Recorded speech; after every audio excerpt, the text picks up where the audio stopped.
அனைத்தையும் கீழே இறக்கி வையுங்கள்.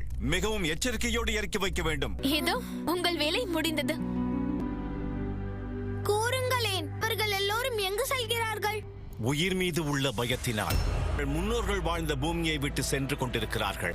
காட்டில் வாழும் விலங்குகளை கொன்று தின்றார்கள். காலப்போக்கில் எதுவும் கிடைக்காததால் அழிய போகும் மனிதர்களை வேட்டையாடத் தொடங்கினார்கள்.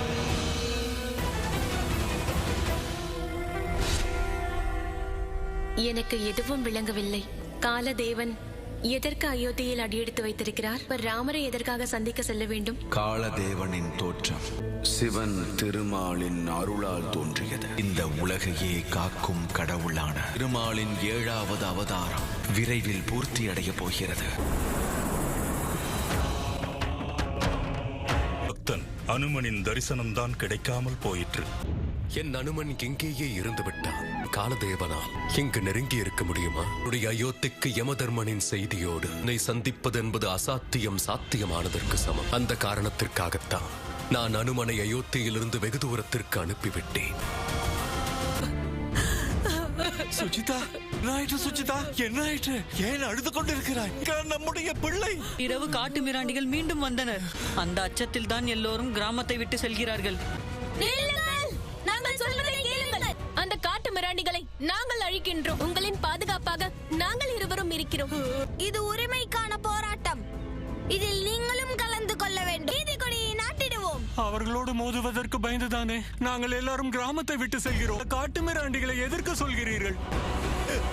தனியாக செல்ல இவர்களுக்கு பயம். அதனால் தான் நம்மையும் அழைக்கிறார்கள். நம் பலத்தை சந்தேகிக்கிறார்கள். நாம் இவர்களிடம் உண்மையை கூறிவிடலாம். நாங்கள் அயோத்தியின் மன்னன் ராமனின் பிள்ளைகள். லவன் குசல். உத்தரவு கொடுங்கள் எஜமானரே. ஏமாற்ற பார்க்கிறீர்கள். அயோத்தியின் இளவரசர்கள் இப்படியா இருப்பார்கள்? என்ன நிலைமை வந்துவிட்டது? ஒருவருக்கு அடிமையாக இருப்பதற்கு இளவரசர்கள் போலவே தெரியவில்லையே.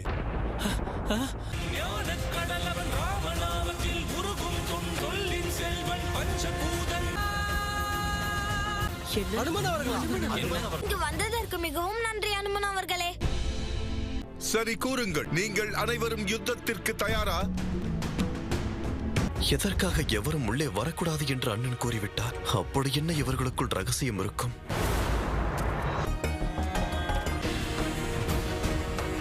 நில்லுங்கள் அம்மா, உள்ளே யாரையும் அனுப்பக்கூடாது என்று அண்ணன் உத்தரவு போட்டிருக்கிறார். நான் பூஜையை முடித்து வருகிறேன். அண்ணன் ராமனுக்காக திருமாலிடம் வேண்டிக் கொண்டு அவனுக்காக பிரசாதம் கொண்டு வந்திருக்கிறேன். நீ வழியை விட்டு செல்.